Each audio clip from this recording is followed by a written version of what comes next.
Hello mga Mars! Welcome to my vlog.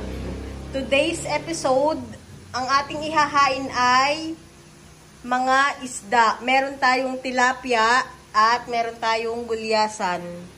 Ang gagawin natin sa gulyasan ay sinaing sa gata. At ang ating tilapia ay ating ipiprito.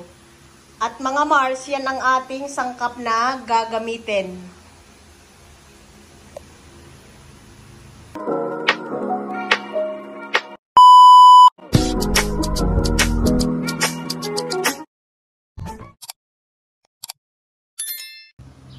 Ilagay muna natin ang ating bawang, pero wala pa siyang apoy.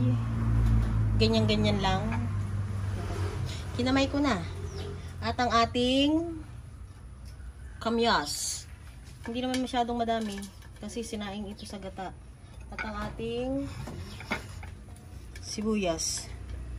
Pwede na rin natin ilagay ang ating sili. At ilalagay na natin ang ating tambakol o gulyasan.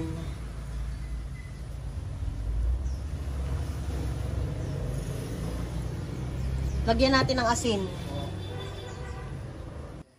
Lagyan natin ng asin.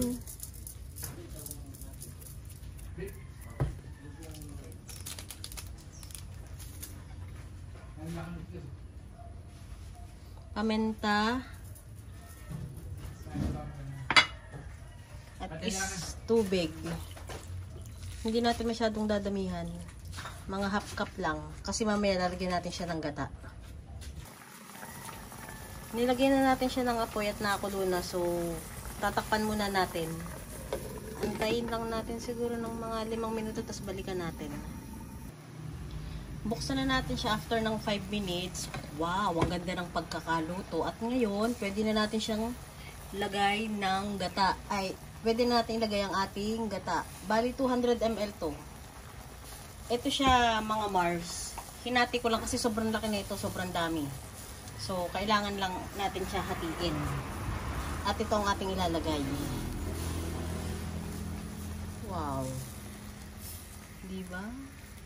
At ilalagay na natin ang ating mustasa. Lagyan na natin ang ating mustasa. Lagay lang muna natin sa tabi-tabi. Baka matakpan ng ating isda. Paano ba? Sa tabi-tabi lang naman, di ba?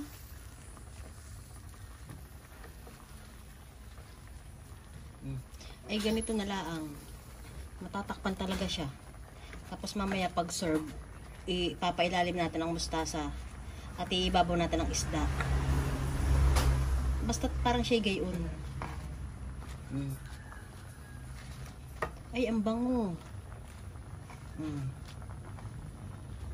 At takpan natin. Medyo magtutubig yung mustasa eh. Balikan natin siguro mga maya-maya lang ng konti. Nakalimutan ko lagay yung another sili. Lagyan natin ng another sili. Mga ganyan. Eme-eme. May langgam pa yung ating mustasa, may langgam. Siguro matamis to sa lasa nila. Kaya takpan nga uli natin.